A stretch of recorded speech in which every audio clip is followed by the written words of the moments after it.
ಒಂದು ದಿನ ಕಾಡಿನಲ್ಲಿ ಒಂದು ದೊಡ್ಡ ಸಿಂಹ ಮಲಗಿಕೊಂಡಿತ್ತು. ಆ ಸಮಯದಲ್ಲಿ ಒಂದು ಚಿಕ್ಕ ಇಲಿ ಅಲ್ಲಿ ಓಡಾಡುತ್ತಿತ್ತು. ಅದೃಷ್ಟವಶಾತ್ ಇಲಿ ಸಿಂಹದ ಮೇಲೆ ಹಾರಿತು. ಸಿಂಹ ಕೋಪದಿಂದ ಎದ್ದು ಇಲಿಯನ್ನು ಹಿಡಿತು. ಆಗ ಇಲಿ ಹೇಳ್ತು, ದಯವಿಟ್ಟು ನನ್ನನ್ನು ಬಿಡಿ ಸಿಂಹರಾಜ. ಒಂದು ದಿನ ನಾನು ನಿಮಗೆ ಸಹಾಯ ಮಾಡುತ್ತೇನೆ. ಆಗ ಸಿಂಹ ನಗುತ್ತಾ, ನೀನು ಚಿಕ್ಕದಾದ ಇಲಿ, ನನಗೆ ಹೇಗೆ ಸಹಾಯ ಮಾಡುತ್ತೀಯಾ? ಆದರೂ ಸಿಂಹ ಇಲಿಯನ್ನು ಬಿಡಿತು. ಕೆಲವು ದಿನಗಳ ನಂತರ ಸಿಂಹ ಬೇಟೆಗಾರರ ಬಲೆಗೆ ಸಿಕ್ಕಿತು. ಸಿಂಹ ಜೋರಾಗಿ ಗರ್ಜಿಸಿತು. ಅದೇ ಇಲಿ ಆ ಶಬ್ದ ಕೇಳಿಬಂತು.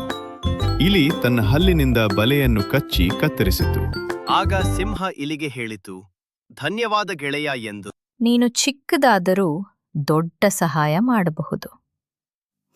ಈ ಕಥೆಯಿಂದ ನಮಗೇನು ಅರ್ಥವಾಯಿತು ಎಂದರೆ, ಇನ್ನೊಬ್ಬರಿಗೆ ಮಾಡಿದ ಸಹಾಯ ನಮಗೆ ಯಾವುದಾದರೂ ಒಂದು ರೂಪದಲ್ಲಿ ಮರಳಿ ಬರುತ್ತೆ.